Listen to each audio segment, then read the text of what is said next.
nesse instante, Paulo, com todas aquelas percepções físicas, sentindo as dores da decapitação, ele vai também perceber que mãos carinhosas o envolviam. Muito confuso, ele imagina se tratar de um grupo de cristãos que ia acompanhar aquela caravana sinistra furtivamente e que esperou a debandada dos soldados para retirar Paulo daquele ambiente e conceder a ele uma morte digna, mais tranquila. Mas, na verdade, já eram os amigos espirituais. E, curiosamente, todos nós sabemos que quando Paulo se encontrou com Jesus, ele perdeu temporariamente a visão. Quando Paulo retorna à pátria espiritual, ele também retorna sem a visão. Ele não enxergava. Então, ele sente que ele é levado para aquilo que lhe parecer a sombra de uma árvore e fica ali tentando entender o que estava acontecendo, quando de repente ele ouve passos que vinham em sua direção. E ele tenta apurar os ouvidos, e aí ele vai dizer assim às cegas: quem vem lá? E aí, nesse instante, ele ouve uma voz que é muito cara ao seu coração. Ele ouve uma voz que lhe diz assim: irmão Paulo.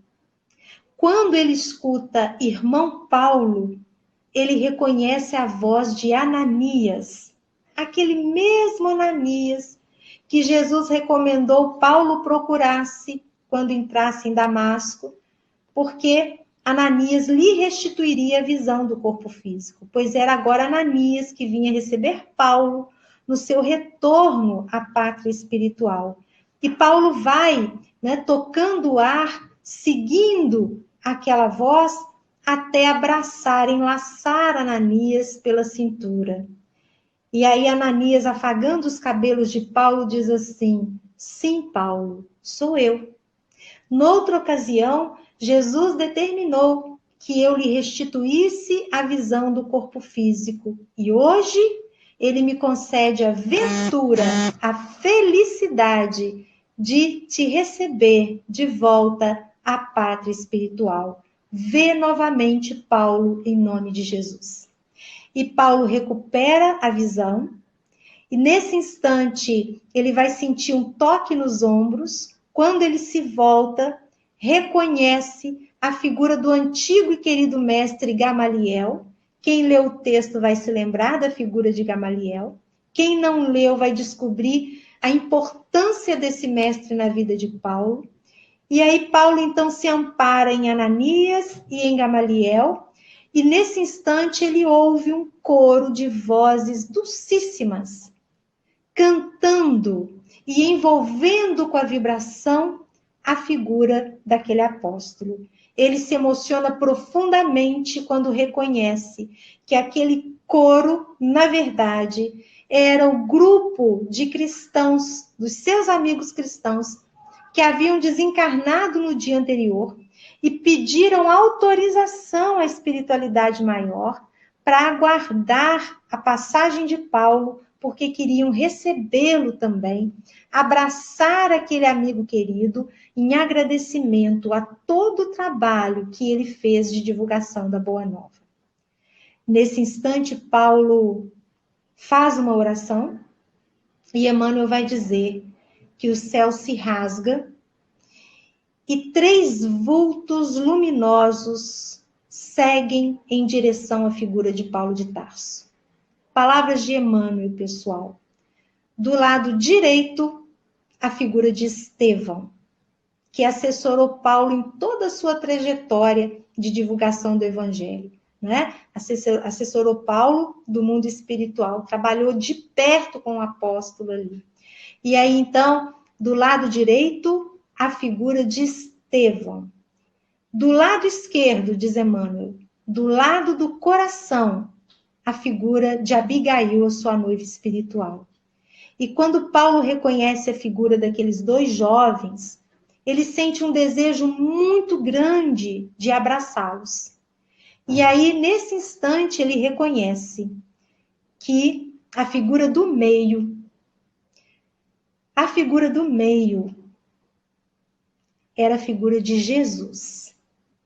E quando Paulo se vê na condição de discípulo diante do mestre, ele se emociona profundamente. E Jesus, nesse instante, abre os braços e diz assim: vem, Paulo, vem para os meus braços, vem ser feliz. E a caravana parte rumo às esferas superiores. Para a gente ir encerrando aqui, pessoal, eu não tenho condições de fazer isso, mas se eu tivesse condições de fazer um filme desta obra, Paulo e Estevão, eu tenho até a frase que eu utilizaria para encerrar o filme. Seria a última cena do filme com essa frase. Porque não tem filme que vem, né, com uma frase bonita no final, de reflexão. E a frase que eu colocaria, na verdade, não é minha. É uma frase do próprio Paulo, que resume toda a trajetória dele. É uma fala que está registrada na última carta que Paulo escreveu ao jovem Timóteo. Então, é a segunda carta a Timóteo, no capítulo 4, no versículo 7, quando o apóstolo dos gentios vai dizer assim: combati o bom combate, acabei a carreira, guardei a fé. Eu vou repetir. Combati o bom combate, acabei a carreira, guardei a fé. É a sensação da missão cumprida. E é muito interessante que quando Paulo diz combati o bom combate, Emmanuel vai buscar essa fala desse apóstolo querido e vai deixar claro para nós que se Paulo disse que combateu o bom combate, é porque existe o bom combate e existe o combate. Emmanuel não fala em mau combate. Ele fala que existe o combate e o bom combate. E esse benfeitor, para a gente ir fechando aqui, ele vai caracterizar, né? O que é o bom combate e o que é apenas o combate. Ele vai dizer que nós estamos simplesmente no combate quando nós visamos aos inimigos externos. Quer dizer, quando a gente procura fora de nós aquilo que na verdade está dentro de nós. Quando a gente responsabiliza o outro, deposita na conta do outro aquilo que na verdade parte de nós. Porque a causa ela está em nós, né, do que nos acontece. Então, esse é o combate. Quando a gente deposita, então, na conta do outro aquilo que, na verdade, é da nossa conta. Esse é o combate apenas. E o bom combate, diz Emmanuel, é quando nós nos dispusermos, estaremos nesse bom combate, quando nós nos dispusermos a lutar contra nós próprios, atestando em nós, né, todas as potencialidades que a gente tem para fazer esse movimento de transformação. E aí que a gente possa, então, né, nesse espírito de Paulo do bom combate, procurar em nós aquilo que nós precisamos para vencer os nossos desafios.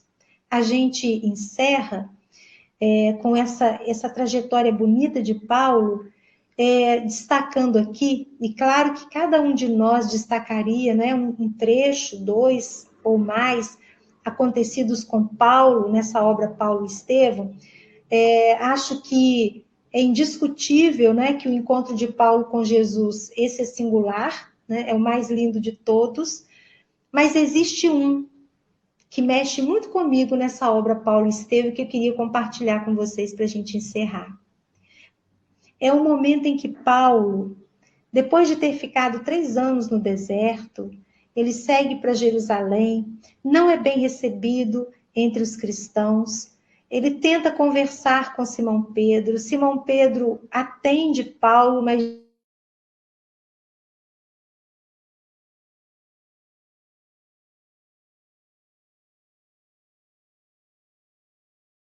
É melhor que, vou repetir, não sei se caiu a conexão aqui, se vocês perderam, mas então Paulo procura Simão Pedro e Simão Pedro vai atendê-lo e dizer: Paulo, não é conveniente que você permaneça aqui em Jerusalém. É momento de prudência, Paulo. Então, Paulo não é aceito pelos cristãos. Simão Pedro diz que ele deve sair de Jerusalém. Ele não é aceito pelos amigos de infância. Então, ele estava naquele entrelugar. Ele não tinha a sensação de pertencimento mais. E aí, o que ele faz? Quando as coisas todas apertam, gente, geralmente, na maior parte das vezes, o lugar que a gente busca de volta é a casa da gente, é a família da gente. Então, Paulo vai procurar a família em Tarso. E quando ele chega lá, ele vai descobrir que a mãe, a sua mãezinha, havia morrido de desgosto. Os irmãos, envergonhados daquela conversão de Paulo, mudaram de cidade, só permanecia ali o pai. E o pai recebera Paulo friamente, ignorando a sua condição de filho. E aí Paulo sai da casa paterna profundamente arrasado. Profundamente arrasado. Então Emmanuel vai dizer que ele vai caminhando, já era quase noite, caminhando para os limites da cidade de Tarso, extrapola esses limites e vai buscar um lugar, algumas cavernas abandonadas, onde existiam algumas pedras. Ele vai retirar a túnica, enrolar a túnica à guisa de um travesseiro, colocar entre as pedras, deitar a cabeça ali e chora, diz Emmanuel. Chora profundamente, chora de soluçar e começa a lembrar todas as suas desventuras desde o encontro com Jesus. Eu contei, pessoal, quantas lembranças difíceis Paulo trouxe à tona. 14 recordações difíceis ele foi lembrando, né? E aí a gente também é assim. Eu me lembro de uma música do Djavan, que o Djavan diz assim: num dia triste, toda fragilidade incide. Então, Paulo estava vivendo um dia triste. E naquela tristeza, tanto Paulo como nós, né, a gente fica fragilizado. E é comum que a gente busque coisas que aconteceram há um tempo, há mais tempo, há menos tempo, para intensificar aquela tristeza em nós. E se a gente não conseguir, a gente ainda coloca uma música triste, que é para a gente ficar mais triste ainda. Então, Paulo estava nesse estado de ânimo, buscando só as desventuras e chorando. E de tanto chorar, ele adormece e é arrebatado. Em êxtase, ele vai encontrar a figura de Estevão e de Abigail. Olha, gente, vale muito a pena a gente ler o diálogo que Paulo estabelece com Estevão, porque nos interessa muito esse diálogo. Paulo vai conversar com Estevão das dores que ele carregava e Estevão vai dar uma aula a Paulo a respeito de culpa, do quanto a culpa paralisa, porque era o estado em que Paulo se encontrava. Ele se sentia profundamente culpado. E é Estevão quem vai didática e amorosamente conversar com Paulo a respeito da importância de cuidar da culpa. Mas o que nos interessa aqui é a conversa entre Paulo e Abigail. A gente vai acelerar porque Paulo entabula um diálogo com a sua noiva espiritual, falando de uma série de dores que ele guardava até então. E nessa conversa, num dado ponto, ele sente que Abigail já estava se preparando para despedir. Ela já havia desencarnado, né? Retornar para as esferas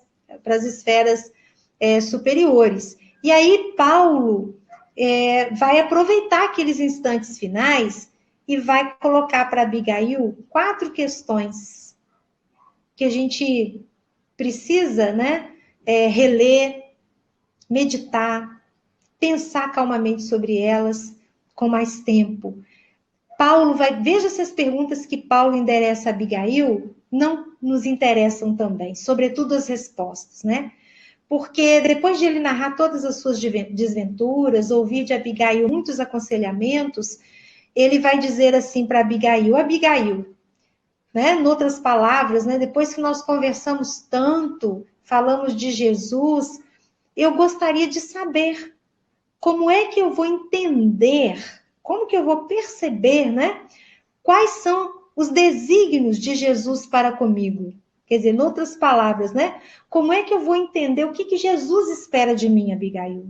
Como que eu vou entender o que Jesus quer que eu faça? E aí Abigail vai responder com uma palavra só: ama. E Paulo fica pensando na profundidade dessa única palavra, quer dizer, para entender os desígnios de Jesus, para entender o que Jesus quer de nós, Abigail diz a Paulo que ele precisa amar. Mas é um amar que não é só, eu falo só, né? Mas a gente entende, o amor ao próximo. Mas naquele instante, o que Abigail propunha para Paulo era o amor a si mesmo, reforçando a conversa de Estevão sobre culpa. Paulo precisava aprender a amar ele mesmo, como nós precisamos aprender. Porque a gente só pode oferecer para o outro aquilo que a gente sabe como que é bom, né? Como que é importante. E aí, então, Paulo pensa na profundidade, na complexidade dessa resposta e vai colocar uma segunda pergunta. E vai dizer assim, Abigail, mas como é que eu posso alcançar tão elevada situação de amor? Né? Amar a mim, amar ao próximo, amar o inimigo, são instâncias muito difíceis. Como que eu vou alcançar isso? E aí ela responde, trabalha. Então, vão guardando as respostas de Abigail, né, que são muito conhecidas. Então, ela diz para ele, ama, trabalha, mas não é só o trabalho externo, o trabalho de ajuda ao outro, mas é o trabalho de conhecimento interior. É o trabalho de voltar-se para dentro. É o trabalho da reforma, da transformação, né? Tem gente que não gosta da palavra reforma, da transformação interior. E aí Paulo começa a somar, né? Ele vai contando lá nos dedinhos. Ama, trabalha, puxa. São duas tarefas extremamente difíceis. Como é que eu vou desenvolvê-las sem me deixar levar pelo desânimo destruidor? Porque vai acontecer de repente eu desanimar.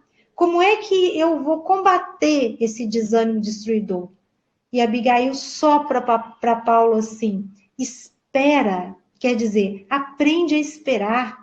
Aprender a esperar é aprender a confiar, gente. Porque quem não espera se desespera. E aí Abigail já mais distante, Paulo joga a última pergunta. Ele vai contando novamente, né? Ama, trabalha e espera. Tudo bem, Abigail. Ama, trabalha e espera. Mas eu vou ter que desenvolver essas três frentes convivendo. E conviver é muito difícil. Como é que eu vou desenvolver essas três frentes também convivendo com a indiferença dos homens? E aí Abigail arremata dizendo para aquele apóstolo querido, né? Perdoa. Aprende a perdoar. Ama, trabalha, espera, perdoa. Essa foi a estrada de Damasco de Paulo. Foi o roteiro que Abigail sugeriu Paulo seguisse. E essa pode ser a nossa estrada de Damasco. Então, que a gente possa buscar no exemplo de Paulo de Tarso, esse exemplo de empenho, de dedicação e de trabalho com muita fortaleza e sempre no bom combate de transformação íntima. Um abraço muito